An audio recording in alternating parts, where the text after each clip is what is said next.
नमस्कार, बहुत स्वागत है आपका इस बुलेटिन में। मैं हूं आपके साथ अवंतिका श्रीवास्तव। रुक करेंगे आज की तमाम बड़ी खबरों का। सबसे पहले बड़वानी से एक बड़ी जानकारी। नेशनल हाईवे 3 पर भीषण सड़क हादसा हुआ है। दो बसों की आमने सामने से भिड़ंत हो गई है। दोनों बसों के चालकों की हालत गंभीर बनी हुई है। हादसे में 10 से ज्यादा यात्री घायल बताए जा रहे हैं। घायलों को जुलवानी और सिंधवा के अस्पताल में भर्ती करवाया गया है। बालसमंद और ओझर पुलिस मौके पर तैनात। मुंबई आगरा नेशनल हाईवे पर यह दुर्घटना घटी है। घायलों को अस्पताल में पहुंचाने का काम शुरू हुआ।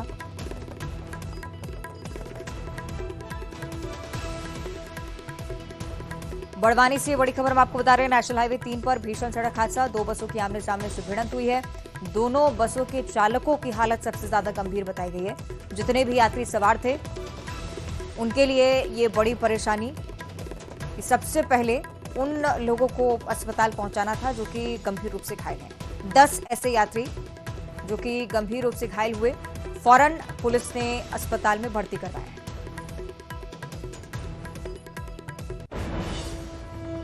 चोरी की कई सारी वारदातें आपने कई बार सीसीटीवी फुटेज के जरिए देखी होगी, लेकिन गुजरात के मोडासा में जिस चोरी की वारदात हम आपको दिखाने जा रहे हैं, जिस तस्वीरें उस वारदात की, उसे देखकर आपके भी रोंगटे खड़े हो जाने वाले हैं।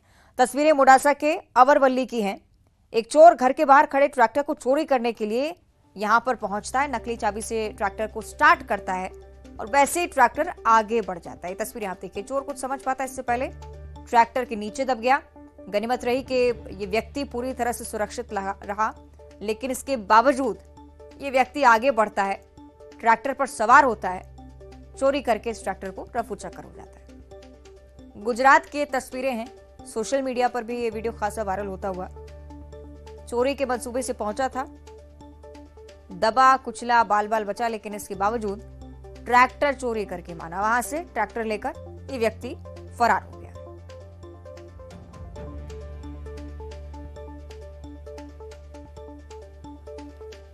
मोडासा से तस्वीरें हम आपको दिखा रहे हैं। गुजरात की ये तस्वीरें लगातार वायरल होती हुई चौंका देने वाली ये तस्वीरें सामने आई हैं। आप देख रहे हैं ट्रैक्टर चोर पहले चाबी से ट्रैक्टर को स्टार्ट करने की कोशिश करता है। अचानक से ट्रैक्टर आगे बढ़ जाता है, व्यक्ति नीचे दब जाता है। उसके बाद लड़खड़ाते हुए ट्रैक्टर तक पहुंचता है। उसके बाद चोरी करके ट्रैक्टर के साथ ये व्यक्ति वहां से फरार हो जाता है।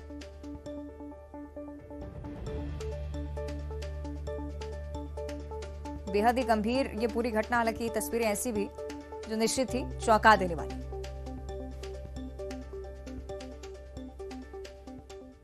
और अब खरगोन से अगली बड़ी खबर, जहां विद्युत पावर ग्रिड स्टेशन पर ट्रांसफार्मर में भीषण आग लग गई। महेश्वर रोड स्थित ग्रिड स्टेशन, जहां के 220 केवी उपकेंद्र की पूरी घटना। आग लगने से अफरा तफरी का माहौल है। बड़वा सनावत से फायर ब्रिगेड की टीम पहुंचती है। आग बुझाने की कोशिशें लगातार चल रही हैं। तस्वीरें आप देखिए। खरगोन की तस्वीरें हैं। पावर ग्रिड स्टेशन में ट्रांसफार्मर में यह आग पकड़ी। आसपास आप देख रहे हैं एक ऐसा इलाका है जहां पर आग पर काबू पाना बहुत ज्यादा जरूरी हो गया है, कि अगर ये आग फैलती है तो बहुत बड़ा नुकसान हो सकता है, बहुत बड़ी घटना घट सकती है। विद्युत पावर ग्रिड स्टेशन ट्रांसफार्मर में आग लगी। शॉर्ट सर्किट के चलते संभवतः ये हुआ होगा, लेकिन महेश्वर रोड स्थित ग्रिड स्टेशन के 220 केवी उपकेंद्र की पूरी घटना। तस्वीरें भी हम आपको दिखा रहे हैं। फायर ब्रिगेड की टीम लगातार कोशिश कर रही है कि इस आग पर जल्द से जल्द काबू पाया जा सके। भीषण आग की स्थिति, आग लगने के चलते अफरा तफरी का भी माहौल।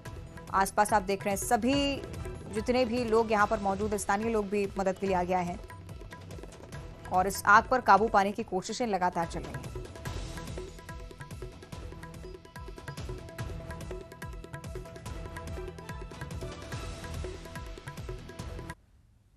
और अब बुरहानपुर से अगली बड़ी खबर। भारी बारिश के चलते शहर पानी पानी हो चुका है। शहर के ज्यादातर इलाके जलमग्न हो गए। शिकारपुरा क्षेत्र में बने जल भराव के हालात और इन्हीं हालातों के चलते लोग कितने परेशान हो रहे हैं, ये तस्वीर के जरिए आपको दिखा देते हैं। आवागमन पूरी तरह से प्रभावित। तस्वीरें आप देख रहे हैं। सड़क पर घुटनों तक पानी है। आज भी बारिश के चलते इसी तरह से आसार हैं कि स्थिति बनी रहेगी। ड्रेनेज की खास व्यवस्था नहीं और उसी के चलते आवागमन भी पूरी तरह से प्रभावित होता हुआ है।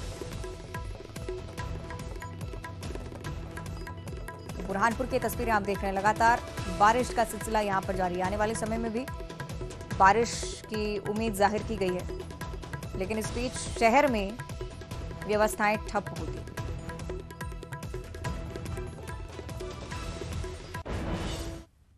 और अगली बड़ी खबर जशपुर से है। जन्माष्टमी का विवाद यहां पर देखने को मिला और साथ ही साथ धनगरी गैंगरेप, जिसे लेकर बीजेपी लगातार आक्रामक थी।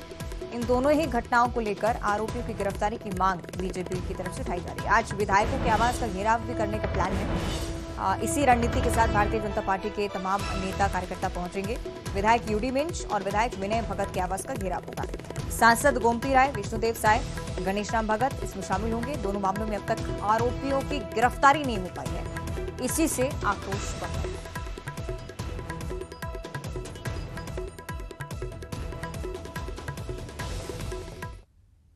और अगली बड़ी खबर रायपुर से है। बीजेपी की परिवर्तन यात्रा को लेकर अब चर्चा करेंगे। 12 सितंबर से दंतेवाड़ा से परिवर्तन यात्रा निकलेगी। 16 सितंबर की बात होगी जब जशपुर में इस यात्रा का आयोजन परिवर्तन यात्रा जिसे नाम दिया गया है। और दोनों ही जगहों पर जब बीजेपी की परिवर्तन यात्रा निकलती है तो सुरक्षा की मांग भी उठ रही है। डीजीपी और गृह सचिव से मिलकर सुरक्षा की मांग के लिए पूर्व मंत्री बृजमोहन अग्रवाल पहुंचने वाले। उनकी तरफ से बयान भी दिया गया है कि जिस तरह से बीजेपी कार्यकर्ताओं की टारगेट किलिंग हो रही है, बहुत जरूरी कि दोनों ही यात्राओं को सुरक्षा मुहैया करवाई जाए। रूप से हम ये मानते हैं कि अगर इसमें सरकार का कोई हाथ नहीं है तो इन सब कार्यकर्ताओं की जो टारगेट किलिंग हुई है उनके हत्यारों को पकड़ा जाना चाहिए था, अगर ये इतनी सक्षम पुलिस है तो। निश्चित रूप से इस सरकार के राज में कोई सुरक्षित नहीं है और इसलिए हम ये मानते हैं कि ये सरकार एक असफल और एक ऐसी सरकार है जिस सरकार का अपने शासन प्रशासन पर कोई नियंत्रण नहीं है। और इसलिए हम ये मांग करते हैं कि हमारी दोनों परिवर्तन यात्राओं में पर्याप्त सुरक्षा व्यवस्था उपलब्ध करवाई जाए। अगर कोई घटना घटित होती है तो उसके लिए कोई दोषी होगा तो भूपेश बघेल की सरकार दोषी होगी, ये कांग्रेस की सरकार दोषी होगी। और अब बात करेंगे प्रधानमंत्री नरेंद्र मोदी की। 12 दिन के इस समय के दौरान 3 बार मध्य प्रदेश आने वाले हैं प्रधानमंत्री। बीना, ओंकारेश्वर और भोपाल, ये 3 जगहों पर प्रधानमंत्री पहुंचेंगे और कई सारी सौगातें भी देंगे। सीएम शिवराज ने उनके प्रस्तावित दौरे को लेकर कार्यकर्ताओं में उत्साह की भी बात कही है। देखिए।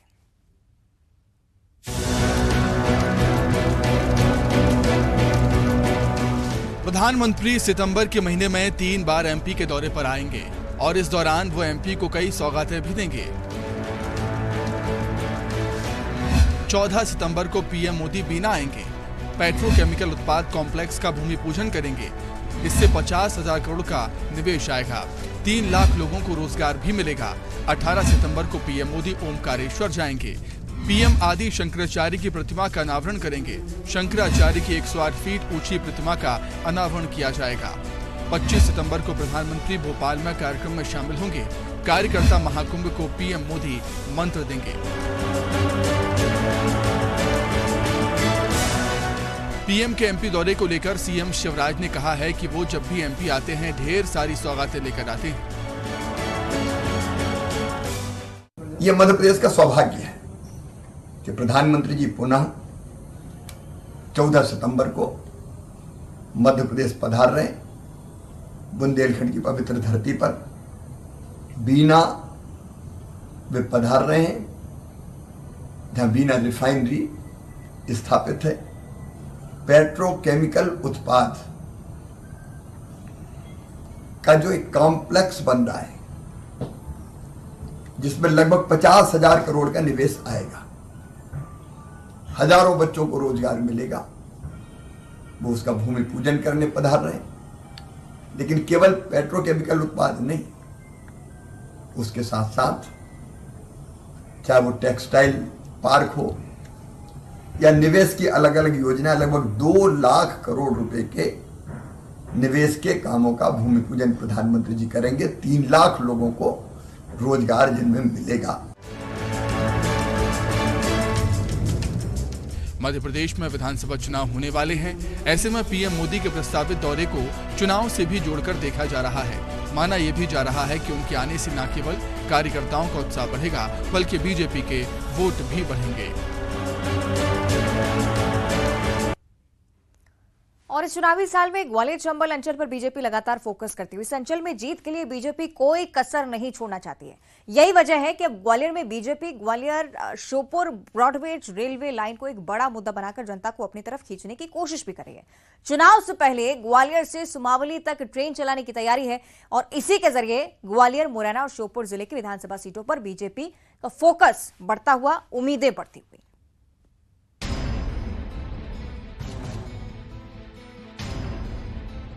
ग्वालियर चंबल अंचल में बीजेपी जनता को अपनी ओर खींचने की हर संभव कोशिश कर रही है। इस कोशिश में अब तक एक नई कवायद जुड़ चुकी है। ये कवायद है नई ट्रेन की सौगात। दरअसल Gwalior Sheopur railway track narrow gauge से ब्रॉडगेज में तब्दील हो रहा है। लगभग 30 किलोमीटर ट्रैक बनकर तैयार हो चुका है। इस पर ट्रेन का ट्रायल भी हो चुका है। विधानसभा चुनाव से पहले बीजेपी इस ट्रैक पर ग्वालियर से सुमावली तक ट्रेन चलाने की तैयारी कर रही है। रेल मंत्री अश्विनी वैष्णव ने इस ट्रैक पर जल्द ट्रेन चलाने की बात कही है। इसके सहारे बीजेपी कम से कम 7 विधानसभा सीटों पर जीत की आस लगा रही है। बीजेपी के घोषित प्रत्याशी भी इस ट्रैक को बीजेपी का बड़ा विकास बताकर अपने पक्ष में माहौल बनाने की कवायद में जुटे हैं। देखो, पहले हमारे यहाँ क्या नैरोजन छोटी वाली ट्रेन चलती थी ग्वालियर से श्योपुर तक के लिए, छबलगढ़ से होते हुए गुजरती थी। आज माननीय हमारे केंद्रीय कृषि मंत्री जी द्वारा जो बड़ी रेलवे में डेवलप हुआ है, ये सभी लोगों के लिए बहुत एक तो खुशी की बात है और हर्ष का बात है। सभी लोग इससे बहुत हर्ष से देखते हैं। बिल्कुल बिल्कुल, बहुत अच्छे काम किए हैं हमारे केंद्रीय कृषि मंत्री जी ने। उधर कांग्रेस ने बीजेपी के ग्वालियर सुमावली तक ट्रेन चलाने की कवायद पर निशाना साधा। कांग्रेस का आरोप है कि बीते 14 साल में बीजेपी ने ग्वालियर से श्योपुर तक ब्रॉडगेज का ट्रैक नहीं बना पाई। बीजेपी हर काम को इवेंट के तौर पर भुनाना चाहती है और ग्वालियर से सुमावली तक ट्रेन चलाने की बात भी बीजेपी का सिर्फ चुनावी हथकंडा है। देखिए, जहाँ तक भारतीय जनता पार्टी का सवाल है, भारतीय जनता पार्टी जो है विजन की सरकार नहीं है, ये इवेंट और टेलीविजन की सरकार है। इनको यदि कोई छोटा सा भी कोई इवेंट मिल जाता है, आज 14 वर्ष में ग्वालियर से बामुश्किल जो है ब्रॉडगेज सुमावली तक पहुंच पाया है। अपने अंतिम गंतव्य तक तो आज नहीं पहुंच पाया है और वो भी एक फॉर्मल टेस्टिंग हुई है। कायदे से यदि जो टेक्निकल स्पेक्स होते हैं, स्पेसिफिकेशन होते हैं, उसके मुताबिक आगामी कम से कम 3 महीने और लगेंगे इस ट्रैक को चालू होने में। फिर भी यदि भारतीय जनता पार्टी इसको यदि इवेंट बनाएगी तो जनता जानती है कि ये झुंझुना पकड़ाने से और जुमले से अब कुछ नहीं होने जा रहा। ग्वालियर से सुमावली तक ट्रेन चलने के बाद इसका फायदा मुसाफिरों को जरूर मिलेगा, लेकिन ये मुसाफिर वोटों में तब्दील हो पाएंगे, फिलहाल ये कहना जरा मुश्किल है। सुशील Kaushik, news 18 Gwalior.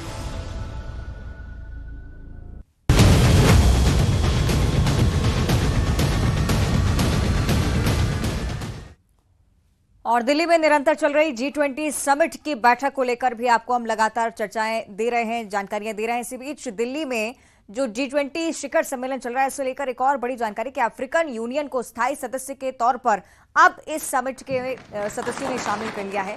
African union को G20 की सदस्यता दी जा चुकी है और सबकी सहमति से ये सदस्यता मिली है। पीएम मोदी ने इस बात की भी पहल की थी क्योंकि लगातार अफ्रीकी देशों से भी सपोर्ट भारत को भी मिल रहा था, G20 को लेकर भी मिल रहा था और अब G20 में अफ्रीकन यूनियन एक नए सदस्य के तौर पर शामिल हुआ है। ये कुछ तस्वीरें हम आपको दिखा रहे हैं, कुछ ही देर पहले की तस्वीरें आपकी टीवी स्क्रीन पर हैं, जब अफ्रीकन यूनियन को पीएम मोदी की तरफ से सदस्यता के लिए मंच पर आमंत्रित किया गया और अब स्थायी सदस्य के तौर पर अफ्रीकन यूनियन G20 का हिस्सा बन चुका है।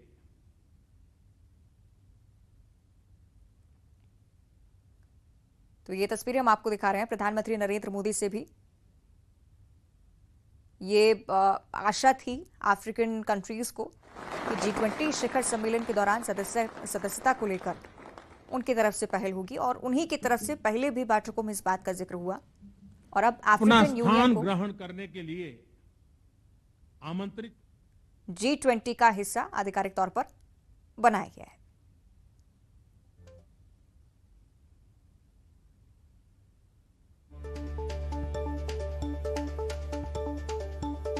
तो दिल्ली में G20 का शिखर सम्मेलन लगातार चल रहा है। कुछ और जानकारियां आपके साथ हम साझा कर देते हैं, किस तरह से G20 की अध्यक्षता करना भारत के लिए महत्वपूर्ण साबित होगा।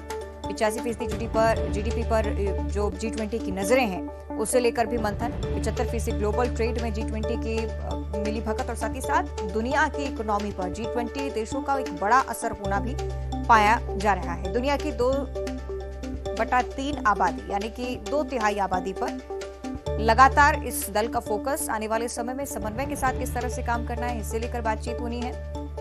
इकोनॉमी पर, ट्रेड पर कितना खासा असर और कितना सकारात्मक असर सारे देशों को साथ में लेकर चलने पर पड़ सकता है, इसे लेकर बातचीत लगातार जारी।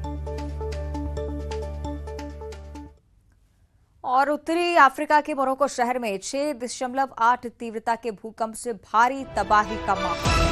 भूकंप के झटकों के कारण कई इमारतें जमींदोज हो चुकी हैं। जानकारी के मुताबिक इस भूकंप के चपेट में आने से अब तक 300 लोगों की जान जा चुकी है। मृतकों का आंकड़ा भी और ज्यादा बढ़ने का अनुमान। भूकंप के बाद बड़े पैमाने पर राहत बचाव कार्य भी लगातार चल रहा है। बताया यह भी जा रहा है कि भूकंप का केंद्र मार्केश शहर में रहा। करीब 75 किलोमीटर के पश्चिमी क्षेत्र में भी पूरी तरह से इसका असर देखने को मिला है। बड़ी संख्या में इमारतें जमींदोज हुई हैं।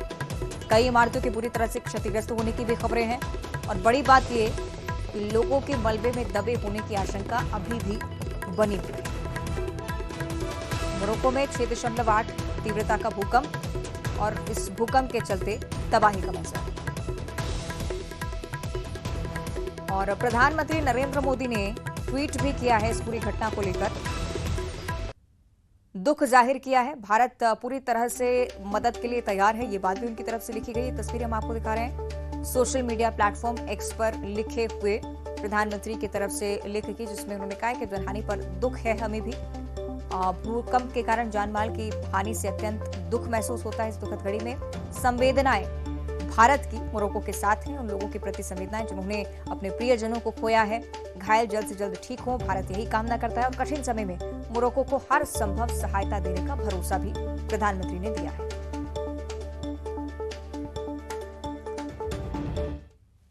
और अगली खबर राजनांदगांव से। डूंगरगढ़ की प्रसिद्ध मां बमलेश्वरी देवी मंदिर में आज मनमोहक छटा देखने को मिली। पहाड़ पर विराजित मां बमलेश्वरी मंदिर में बादलों ने डेरा जमाया हुआ है। तस्वीरें आप देखिए, मंदिर को चारों तरफ से बादलों ने घेर रखा था।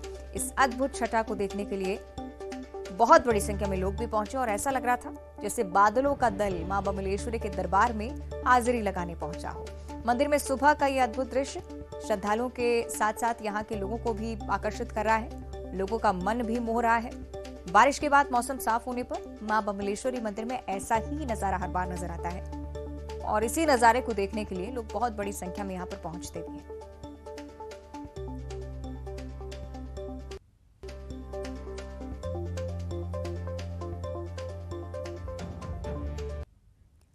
और इसी के साथ इस बुलेटिन में इतना ही। नमस्कार।